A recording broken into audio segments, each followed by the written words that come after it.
Bom, gente, hoje a gente vai conversar sobre um tema que impacta a vida de muitas pessoas, então é muito importante pra gente. São os vícios comportamentais, gente. E olha, que muitas vezes vão desenvolvendo, né, muitos sintomas e muito difícil pra gente. Para falar sobre esse assunto, convido aqui, estar comigo, é a Paula, psicóloga comportamental, para bater esse papo. Seja bem-vinda, Paula. Muito obrigada, é um prazer estar aqui com vocês. Que bom. Paula, vamos lá. Como a gente pode definir, né, os vícios comportamentais, quais são eles, né? E o que diferencia um do outro? Tá certo. Bom, os vícios comportamentais é um padrão de ações intensificadas que causam ali uma sensação de prazer, né? Um prazer momentâneo. Por quê? Muitas vezes nós temos um imprevisto, ou a gente tem um desconforto. E o que a gente faz? A gente vai, de repente, olha no celular, ou se não, a gente dá uma jogadinha ali, tem muitos joguinhos hoje em dia também, né? E aquilo intensificado pode gerar um comportamento vicioso, pode ser um comportamento vicioso. Qual a diferença do vicioso para o compulsivo? Bom, o vicioso é quando a gente percebe que a gente pega, a gente tá começando a ter um pouco mais de frequência. O compulsivo é que você não consegue ter controle algum, você tá o tempo todo. Então a diferença seria o tempo, a frequência, vamos dizer assim mesmo, a intensidade. Bom, eu preciso daquilo, tenho um problema, eu vou lá, pego o celular, dou uma olhada nas redes sociais, ou se não, jogo videogame também, né? Hoje em dia, bastante jovens jogam videogame, jogos, enfim. E aí você acaba vendo pela frequência, pela intensidade. Bom, compulsivo é quando eu não consigo fazer outras coisas, não consigo nem seguir a minha rotina, eu apenas faço aquilo. Por exemplo, tem muita gente, né, que não se percebe, mas é com a comida, né? Sim. O dia todo ali tá mastigando alguma coisa. Sim. Tem gente que compra a todo momento, tem muitos aplicativos de compra que a pessoa, pode ser coisinha barata, mas ela não percebe, a todo momento tá chegando uma coisa na casa dela. Isso também considera? Sim, com certeza, porque na verdade são comportamentos normais, que nós definimos como normais, eles são normais, mas o que vai diferir é a questão da intensidade, né, a frequência. Então, bom, eu olho, às vezes vou dar uma olhadinha ali na Shein, né, em algum aplicativo, é uma coisa, agora eu ficar ali o tempo todo, né, suprindo algo que tá faltando. Normalmente, o que é que a pessoa supre? O que está acontecendo com a pessoa? Bom, por exemplo, eu tô com algum desconforto no trabalho, estou com algum problema no trabalho ou no meu relacionamento, e aí eu não quero lidar com aquilo. Então eu ativo, nós dizemos nessa abordagem TCC, que eu ativo o protetor desligado, né? Então eu vou me desligar daquele problema e vou mexer no celular, ou eu vou comer, ou eu vou comprar, porque aquilo vai me trazer um conforto, um alívio, né? Porque ele ativa também o sistema de recompensa do cérebro, que nós chamamos de dopamina. Então, não precisa de um uso de substância necessariamente para você poder atingir ali esse sistema de recompensa. Através do comportamento, você consegue atingir esse sistema de recompensa também. Entendi. E aí vem os prejuízos, né? Com certeza. Prejuízo da pessoa começar a ficar doente. E quais são esses sintomas da doença? Bom, a gente percebe esse aumento da frequência do comportamento, onde a pessoa já não consegue fazer outras coisas, né? A gente percebe também a irritabilidade da pessoa quando ela não está exercendo esse comportamento.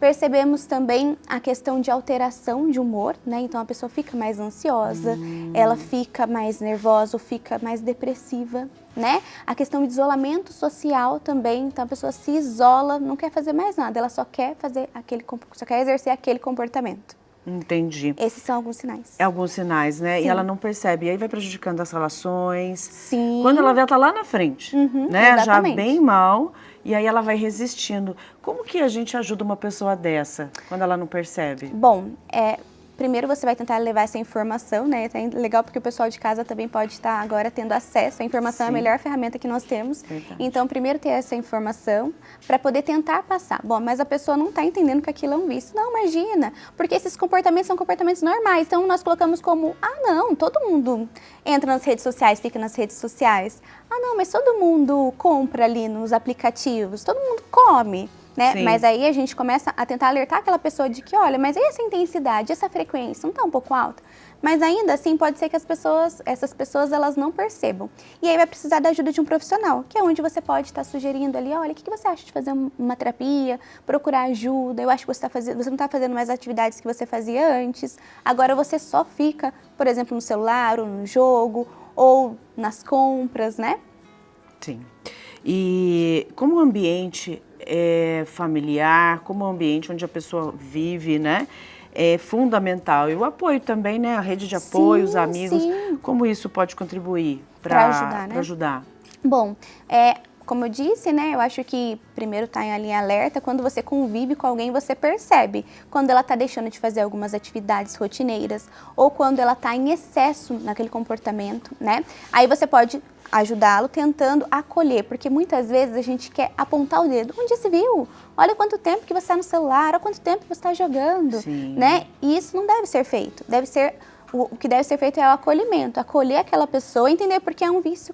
De qualquer forma é um vício, né? É um vício comportamental, mas é um vício. Olha que interessante você falando, acolher, Sim. né? Então, olha, você aí, para de comer, você não para de beber, outra lata, vai de novo, você vai jogar de novo. Gente, outra coisa, viu? Tem muita coisa mascarada que é velada, né? Por exemplo, tem gente que fica ali na atividade física, que é ótimo, tem que fazer, mas a pessoa, ela só vive daquilo, né? É verdade. Então, eu acordo de manhã, de tarde, de noite, eu quero fazer.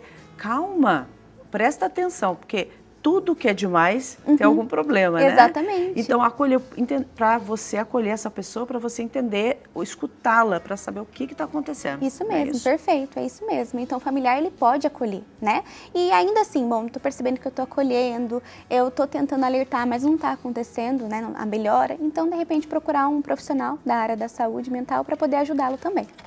Paula, e aí quando a pessoa que está nos acompanhando agora, talvez ela esteja envolvida em algum vício, algum comportamento compulsivo, né, alguma dependência, sendo refém de alguma situação, né, que a gente tem milhares de exemplos, né, a gente está dando alguns aqui.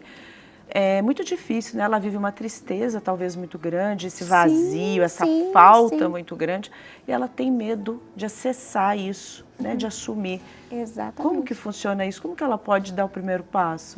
Bom, exatamente. Ela tem vergonha, né? Sim, com certeza. A gente percebe que existe um ciclo vicioso, porque existe aquele desconforto, depois você busca o alívio para aquele desconforto através desses comportamentos, então você se comporta daquela maneira, tem aquele alívio imediato e depois você acaba se sentindo triste, mal, culpado por estar se comportando daquela maneira, né? Então, assim, o que você, né, o pessoal de casa, se estiver assistindo aí e percebendo que esses sinais estão cada vez mais frequente. O que pode ser feito? Bom, identificar primeiro a frequência. Eu ficava antes 1 hora no celular, ou nas compras, ou na academia, né? A academia achei um ótimo exemplo, porque realmente é saúde, sim, nós precisamos cuidar da nossa saúde, mas qualquer coisa que seja em excesso não é saudável. Então perceba isso. Se está em excesso, não é saudável. Esse é o primeiro passo. Bom, eu fico irritada quando não estou exercendo aquele comportamento. Outro sinal também que isso está indo para um comportamento vicioso, né? A questão também do isolamento social, não quero fazer mais nada, eu quero só fazer aquele comportamento. Por quê? Porque ele traz uma recompensa, ele ativa o sistema de recompensa no nosso cérebro, né? Então, eu quero fazer cada vez mais, por isso que vicia também. E aí, você falando assim, eu fico pensando, então, se ele ativa esse sistema de recompensa, o que a gente faz? A gente troca isso? Isso, então, na terapia, o que a gente vai ensinar? Primeiro, ao paciente entender, né, o porquê daquele comportamento. Bom, por que você está mexendo em excesso no celular, nas redes sociais? Ah, porque eu me sinto sozinho, isolado, triste, e aí eu vou me distrair, né? Tá, mas será que a gente não consegue encontrar outras maneiras para que você possa se sentir melhor? Será que o celular é a única maneira ou os jogos é a única maneira? Então, a gente vai fazer o paciente refletir através da ressignificação. Depois, nós vamos substituir por outras atividades que sejam mais saudáveis, né? Para poder diminuir, fazer a dessensibilização. Porque como é um vício, a gente precisa dessensibilizar, indo aos poucos para que a pessoa vá reduzindo aquele comportamento. Até ela perceber, né, e conseguir, de fato, não ter mais aquele vício comportamental. Que ela consiga, né? Que todos consigam. Sim, com certeza. Paula, obrigada. Foi ótimo te receber aqui. Seja sempre bem-vinda, viu? Muito obrigada. Muito bom a gente aprender para a gente colocar em prática, né, gente? Isso é fundamental. É verdade. Obrigada. Muito obrigada. Prazer foi bom. Muito bom, gente. A gente aprende para a gente poder viver bem. Esse é o nosso convite para você, tá? Para você cuidar muito bem de você.